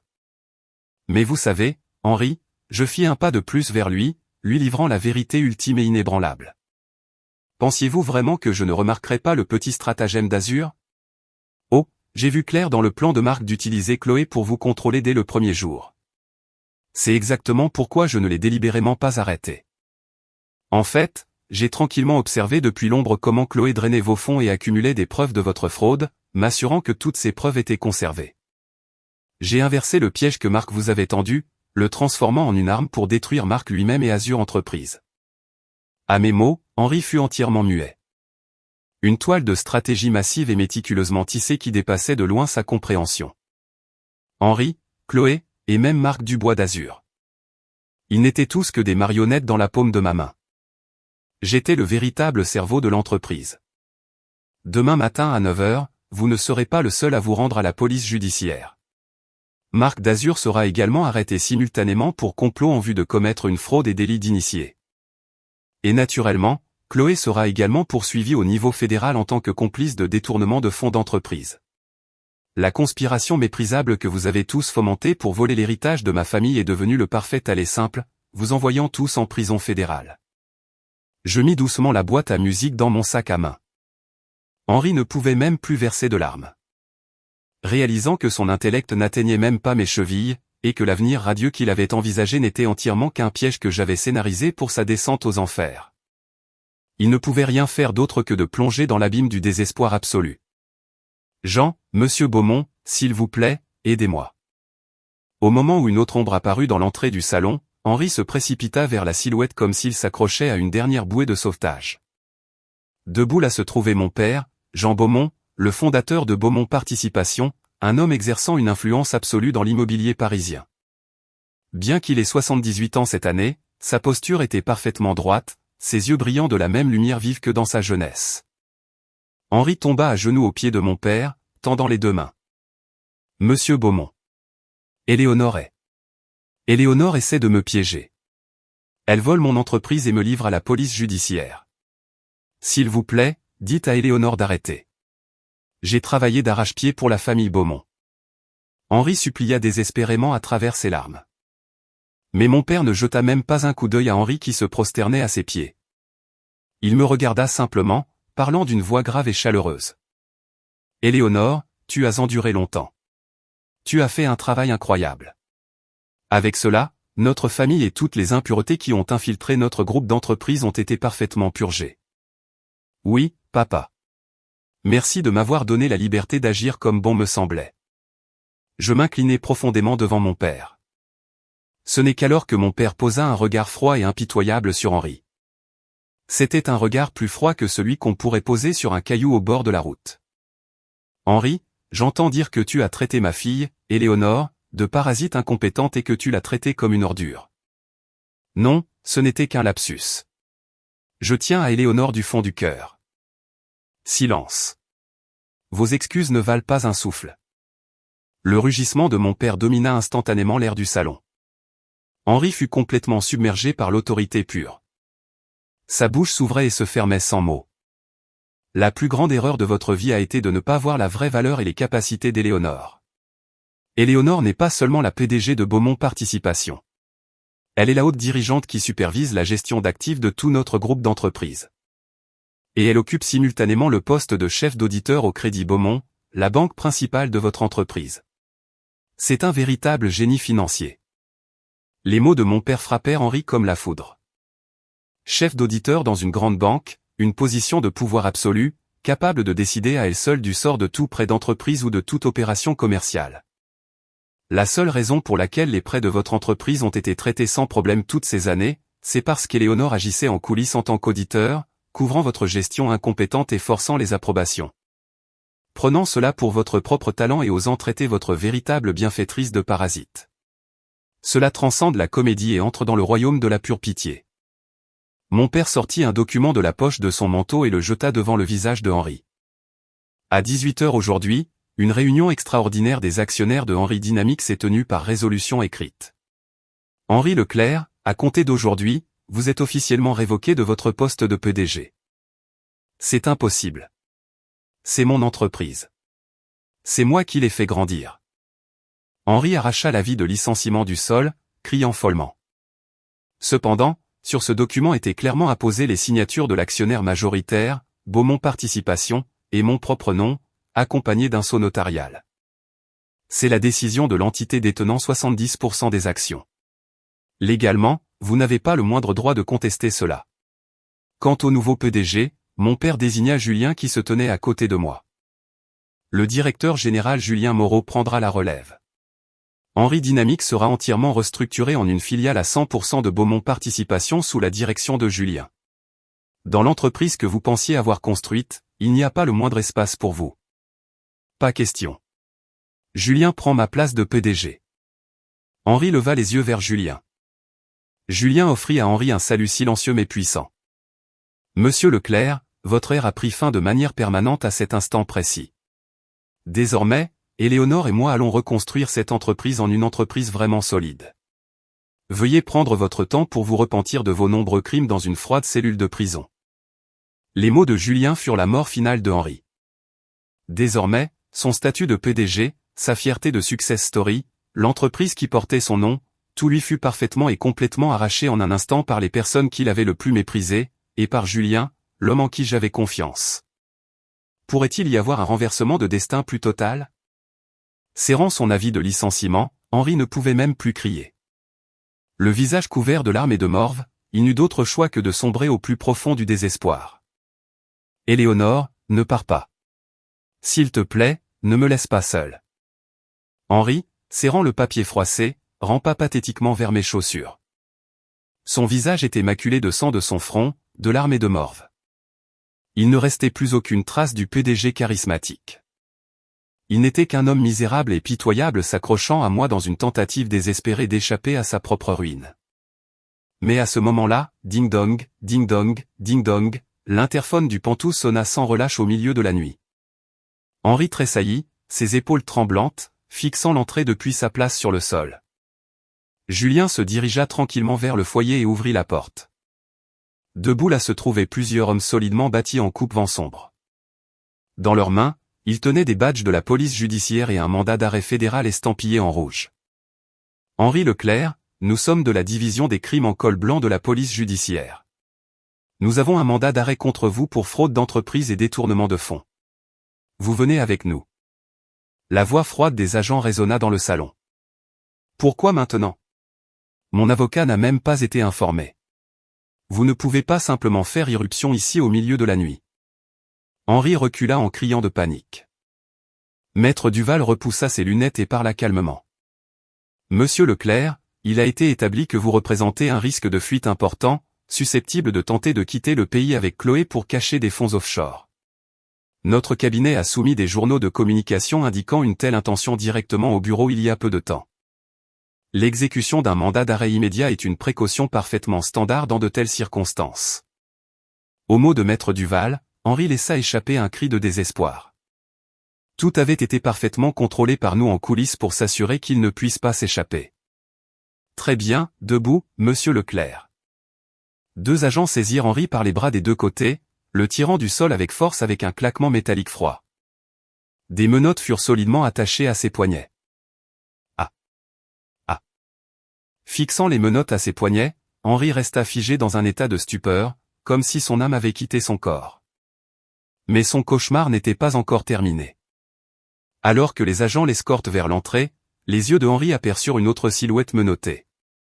C'était Chloé. Ses cheveux en désordre, son maquillage épais entièrement ruiné. Elle était actuellement escortée par un autre agent. Au moment où Chloé vit Henri menotté, elle abandonna entièrement son comportement doux et mignon précédent. Son visage se tordit en quelque chose qui ressemblait à un démon alors qu'elle commençait à lui crier dessus. « Henri, à cause de toi, je me fais arrêter aussi. Qu'est-ce que tu vas faire à ce sujet ? Espèce de déchet. » Chloé, pourquoi es-tu ici? Tais-toi. Ne me parle pas. Tu m'as raconté tout ça, que ton entreprise était en sécurité et que tu avais des millions en argent disponible. Alors, je t'ai cru. Mais tu n'étais qu'un PDG fantoche fauché. Si je n'avais pas perdu mon temps avec un loser vieillissant et incompétent comme toi, je vivrais luxueusement avec Marc en ce moment. Tu as ruiné ma vie.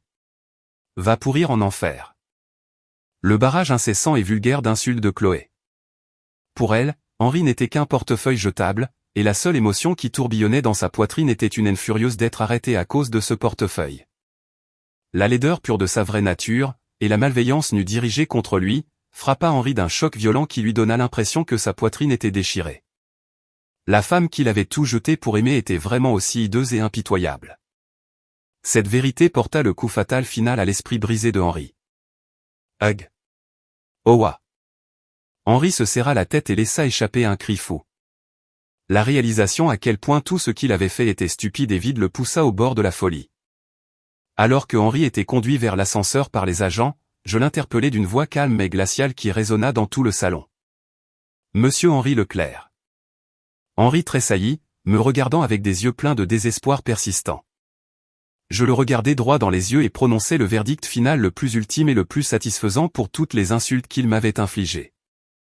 Puisque vous m'avez traité de simple femme de ménage non rémunérée, je vais vous enseigner les bases du nettoyage une dernière fois. À partir de maintenant, assurez-vous de frotter parfaitement le sol froid de votre cellule de prison par vous-même, car je ne nettoierai plus jamais le désordre que vous avez créé.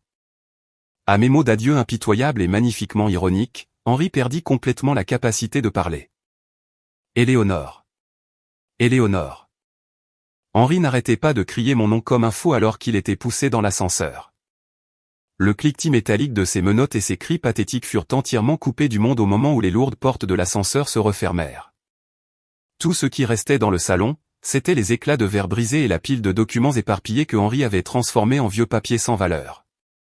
Serrant fermement la poignée de ma valise, je me tournai vers mon père et Julien, affichant le sourire le plus radieux et véritablement magnifique que j'avais montré depuis des années. Papa, Julien, allons vers notre nouvel avenir. Ah. Bien joué, Éléonore. Mademoiselle Éléonore, je vous suivrai partout. Laissant derrière nous la pièce sombre où j'avais autrefois été emprisonné, nous avons fait un pas puissant vers la lumière éblouissante de l'aube parisienne. 6 mois se sont écoulés depuis cette tempête de divorce et les arrestations dramatiques. Les saisons ont changé, et une brise rafraîchissante et vivifiante souffle maintenant dans les rues de Paris. Depuis ce jour, ma vie a pris une toute autre tournure, accélérant vers une nouvelle et belle renaissance à une vitesse étonnante. Tout d'abord, je devrais mentionner ce qui est arrivé à mon ex-mari, Henri Leclerc.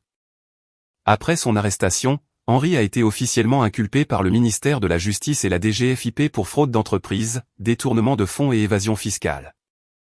Un groupe de travail conjoint a découvert l'étendue totale des fonds qu'il avait illégalement détournés de l'entreprise. Sur 5 ans, le total s'élevait à la somme stupéfiante de 1,8 million d'euros. La grande majorité de cet argent avait servi à payer le loyer de l'appartement de luxe de Chloé, ses locations de voitures et l'achat d'articles de marque. Henri a plaidé coupable à toutes les accusations devant le tribunal et attend actuellement sa condamnation dans un centre de détention fédéral. Sa précieuse voiture de luxe, ses montres de marque et ses costumes sur mesure ont tous été saisis pour payer des restitutions, le laissant sans le moindre centime à son nom. De plus, suite à la restructuration de son entreprise, des millions d'euros de garanties de responsabilité personnelle sont tombés directement sur ses épaules, le forçant à la faillite personnelle. L'homme qui se vantait autrefois d'être un PDG multimillionnaire a littéralement tout perdu.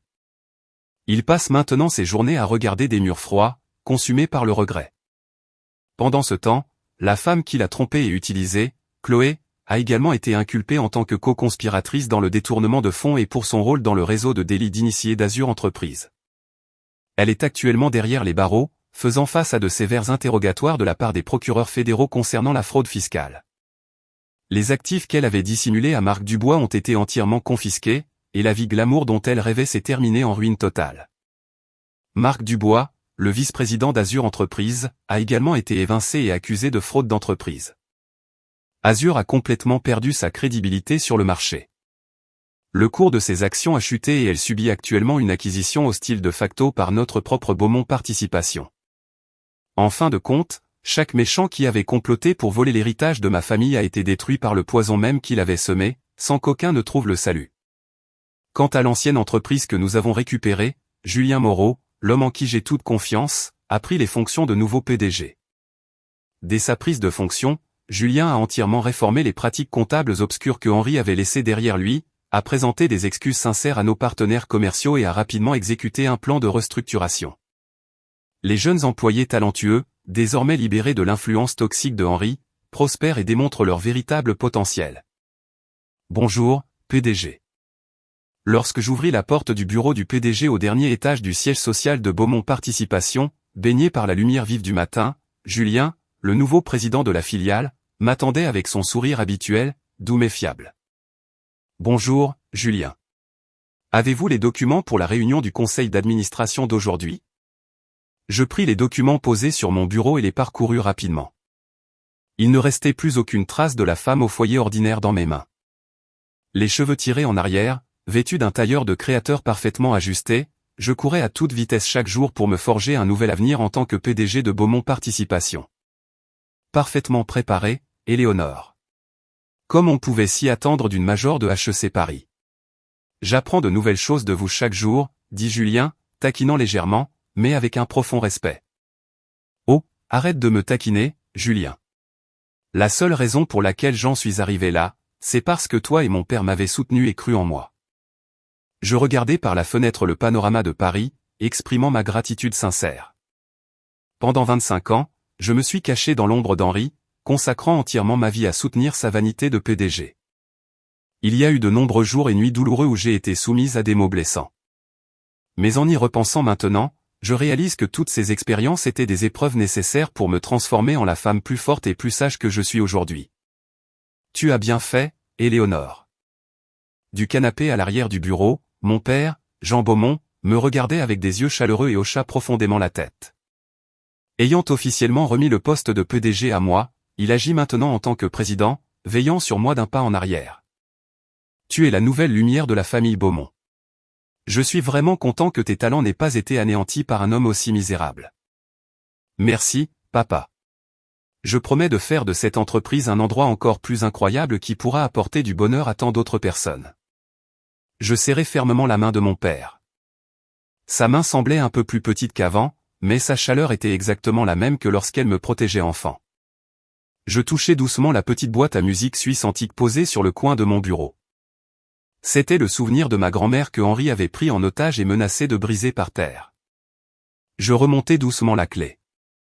Une mélodie magnifique et cristalline résonna dans l'espace tranquille du bureau du PDG.